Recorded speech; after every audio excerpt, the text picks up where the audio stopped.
સુરતના ડિંડોલી વિસ્તારમાં પ્રશાસન અને ભૂમાફિયાઓ વચ્ચેની સાંઠગાંઠ સામે આવે ત્યારે જનતાનો આક્રોશ સ્વાભાવિક છે. નાટક જેવી કાર્યવાહી કરીને ફરીથી ગેરકાયદે પ્રવૃત્તિઓ શરૂ થવા દેવી એ સીધો જનતાના વિશ્વાસ પર પ્રહાર છે. ડિંડોલીના માનસી રેસિડેન્સી સામે જ્યારે મહાનગરપાલિકાના અધિકારીઓ બોરવેલ સીલ કરવા આવ્યા ત્યારે લાગ્યું કે કદાચ કાયદાનું શાસન હજુ જીવતું છે. પણ થોડા દિવસમાં જ બોરવેલ ફરી ધમધમવા લાગે ત્યારે સમજાય છે કે એ કાર્યવાહી જનતાને ન્યાય આપવા માટે નહીં પણ હપ્તાના રેટ વધારવા માટેનું એક નાટક હતું. પાણી એ કુદરતી સંપત્તિ છે, તમારા બાપની જાગીર નથી. એસીબીના સકંજામાં આવેલા લિંબાયત ઝોનના ગણેશવાળા જેવા ભ્રષ્ટ અધિકારીઓથી શું તમે હજુ બોધપાઠ નથી લીધો? લાખોના હપ્તા લઈને જનતાના હકનું પાણી વેચનારા આ પાણી માફિયાઓ કોના આશીર્વાદથી ફાટીને ચિત્રે ચઢ્યા છે? શું પાલિકાના એન્જિનિયરોની આંખે પાટા બંધાયેલા છે?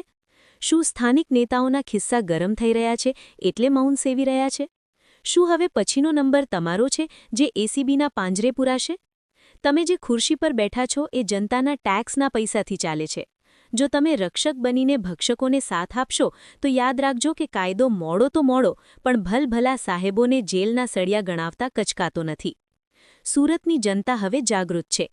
આ મિલીભગતનો અંત નહીં આવે તો આ આક્રોશ માત્ર સોશિયલ મીડિયા સુધી સીમિત નહીં રહે પણ તમારા ઘર અને ઓફિસ સુધી પહોંચશે. સીલ કર્યા પછી પણ બોરવેલ શરૂ થવો એ કાયદાનું અપમાન છે. કોઈપણ પરવાનગી વગર લાખો લીટર ભૂગર્ભ જળ ઉલેચવામાં આવી રહ્યું છે, જે ભવિષ્યમાં આખા વિસ્તારમાં પાણીની ગંભીર કટોકટી સર્જશે અને પર્યાવરણને નુકસાન પહોંચાડશે. તાજેતરમાં જ સુરતના લાંચિયા અધિકારીઓ એસીબીના હાથે ઝડપાયા છે. તેમ છતાં ડિંડોલીના અધિકારીઓ અને શાસક પક્ષના ચોક્કસ નેતાઓના આશીર્વાદથી આ ધંધો ચાલુ છે તે વહીવટી તંત્ર માટે શરમજનક છે. કૌશિક પટેલનો રિપોર્ટ, હિન્દ ટીવી.